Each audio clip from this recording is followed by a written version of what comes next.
Live from New York, you're watching News Always On. I'm Kessyl. President Trump has just finished a news conference with British Prime Minister Theresa May. He is apparently contradicting his own remarks he gave in a published interview this week with a British newspaper, The Sun, where he had criticized May's Brexit efforts to withdraw the UK from the European Union as, quote, unfortunate.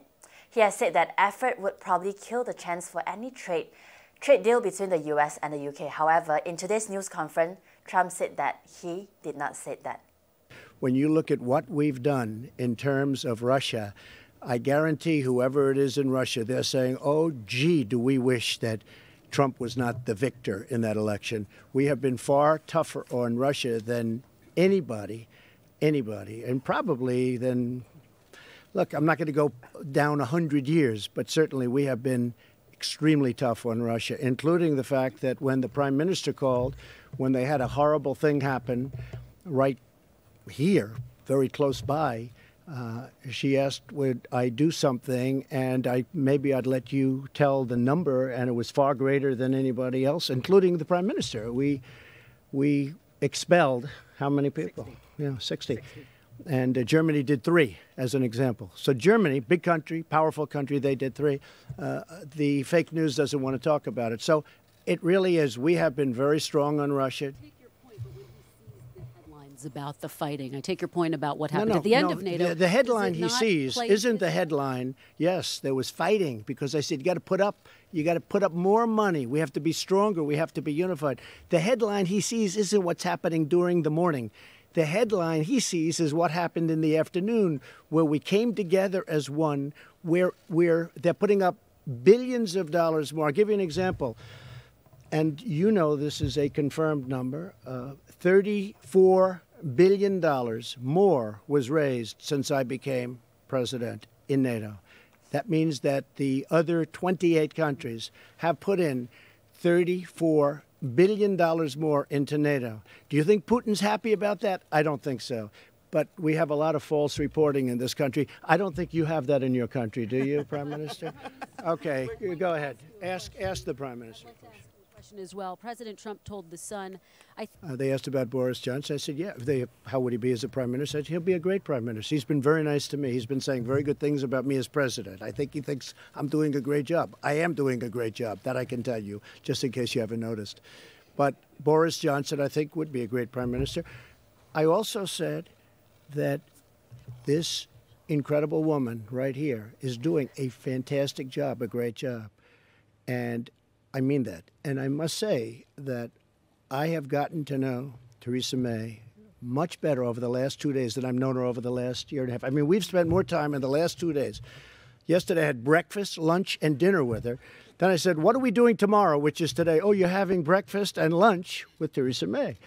And I'm going to see you later on again. So, but I've actually gotten to know her better than ever. And I think she's a terrific woman. I think she's doing a terrific job. And that Brexit is a very tough situation. That's a tough deal between the borders and the entries into the countries and all of the things. So she's going to do the best. The only thing I ask is that she work it out so that we can have very even trade. Be allowed to export many of your foreign products to the UK. Would that be a problem for you?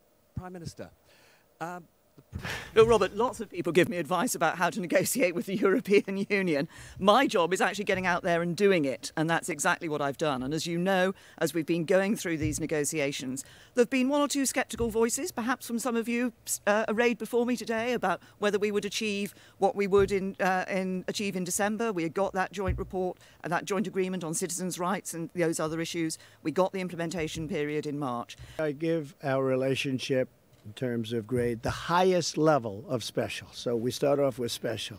I would give our relationship with the UK, and now, especially after this 2 days, with your Prime Minister, I would say the highest level of special. Now, am I allowed to go higher than that? I'm not sure. But it's the highest level of special. They're very special people. It's a very special country. And as I said, I have a relationship because my mother was born in Scotland. So very important. As far as the advice, I did give her a suggestion. I wouldn't say advice. And I think she found it maybe too brutal. And that's okay, because I could see that. But I don't know if you remember what I said. But I did give her a certain amount of I gave her a suggestion, not advice. I wouldn't want to give her advice. I'd give her a suggestion. I could fully understand why she thought it was a little bit tough. And maybe someday she'll do that. If they don't make the right deal, she might very well do what I suggested that she might want to do.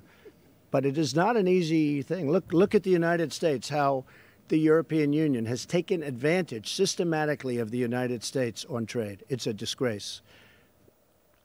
Despite that, Trump has already faced strong British criticism for the newspaper interview. On Friday, a baby blimp mocking President Trump floated over London, an emblem of protests that draw thousands of people who are angry with America's president's policies and his views of the UK. The blimp depicts an angry-looking Trump-like figure in a diaper with a cell phone in its right hand, as you can see in the picture. The protest balloons launch drew a large crowd to London's Parliament Square, and media outlets covered the process of the baby blimp being inflated and lifting off into the sky. The protest had been expected and promised, with Trump targeting the London mayor, Sadiq Khan, who approved the protesters' plan to fly it. He told NPR News that it was a matter of free speech and protest, even if it offends someone. Both Americans and Britons should be proud of that tradition. He said, quote, "It should be done in a peaceful manner. It should be good-spirited. Security teams have put massive preparations into place for Trump's visit. The U.S. Embassy in the country's closest ally want Americans to be aware of their surroundings and keep a low profile during the demonstrations in both England and Scotland." When President Trump was asked about the planned protest, he said, quote, "I think they like me a lot in the UK. I think they agree with me on immigration." Separately, Prime Minister May says she and Trump have agreed to work towards an ambitious trade deal. The popular Kellogg's breakfast cereal Honey Smacks has been linked to a salmonella outbreak. The Centers for Disease Control and Prevention issued a health warning about the cereal on Thursday, stating, "Do not eat this cereal." It was first reported in June, and now it has affected about 100 people in 33 states, with at least 30 people hospitalized due to the foodborne illness. The Food and Drug Administration reported that despite a voluntary recall by the Kellogg Company since mid-June, recalled boxes of Honey Smacks cereal are still being offered for sale. The agency stated on Thursday, saying that retailers cannot legally offer the cereal for sale and consumers should not purchase this cereal. The outbreak is especially concerning given that kids are the ones most likely to eat the cereal and they can get really sick from it. Symptoms of salmonella infection include diarrhea, fever, and abdominal cramps, and typically present 12 to 72 hours after the exposure to the bacteria. Salmonella can also travel from the intestines to the bloodstream and ultimately to the rest of the body. Death is rare but may occur if the person is not treated quickly with antibiotics. But so far, no deaths have been reported in this outbreak. The CDC and FDA are working with state and local health officials across the country to investigate the source of the contamination. The CDC also says that salmonella is responsible for about 1.2 million illnesses, 23,000 hospitalizations, and 450 deaths in the US each year. And food is the source of about 1 million of those illnesses. Salmonella is usually linked to things like raw meat and dairy products, so it's a little confusing for it to show up in the dried cereal. A professor in the Department of Food Science and Human Nutrition at Michigan State University, Felicia Wu, said that this isn't common at all, but it happens. U.S. Treasury Secretary Steven Mnuchin faced tough questions from Republicans and Democrats on Capitol Hill as China tried to step up pressure on Washington in their growing tariff war on Thursday. Here is more. The committee will come to order.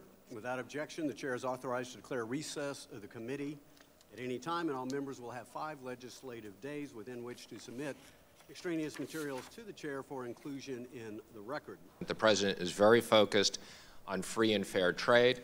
As you mentioned, at the G7, the President specifically said, let's sign a free trade agreement with no tariffs, no barriers, no subsidies. So the President is very much focused, fighting every day, on having free and fair trade. So I'm just curious, Mr. Secretary, how does the administration think about business uncertainty as it calculates its trade policy? Mr. Chairman, I can assure you that the President is very much focused on economic growth, and I can also assure you that I am monitoring the situation very carefully. I'm not familiar with that specific poll, but I speak on a regular basis to many industries as well as people within the administration, and we are monitoring the economic situation. We have not yet seen any negative impact, although, as you said, we are monitoring carefully the impact on uncertainty on investments. Well, again, as you know, Mr. Secretary, even as of today, the actual tariffs are a small part of our global trade, but that is soon to change if the $200 billion that has now been threatened against China actually comes to be in 60 days. I guess the last question I would have, Mr. Secretary, is I'm curious how the administration thinks about the possibility of a global recession. And as I said, we are monitoring very carefully the impact of tariffs, and we will continue to do so. And we are very focused on economic growth and look forward to what hopefully will be a very big quarter of GDP and future growth for the balance of the year and next year. Gentlelady yields back. Today, we welcome back to the committee for his third. As each day brings another announcement of jobs being eliminated or shipped overseas and consumers paying more for goods, what are you doing as Treasury Secretary to prevent further harm to our economy from the growing trade war? I will comment specifically on China because I personally have been very involved in China. I've had multiple negotiations with them. Our objective is to create a level playing field for our companies to stop forced technology transfer. We put a modest amount of tariffs on China as a result of technology transfers. China reciprocated. Our tariffs were less than 10% of what they shipped. They matched that dollar for dollar, and the President threatened if they did that he would retaliate, and we're now in a comment period on the $200 billion. And again, I would just assure you, we very much are monitoring the impact on the economy of all these different issues. I want to thank you very much, Mr. Secretary. But I share your concern very much of any jobs being moved by Harley-Davidson or other people as a result of tariffs. What will you do to try and get them not to move the jobs overseas? I am going to specifically reach out to them and find out the details with the Secretary of Commerce. Has expired. The chair now recognizes the gentlelady from New York, Ms. Velasquez. That is all the time we have for now. For News Always On, I'm Kessyl, and I'll see you later at 4.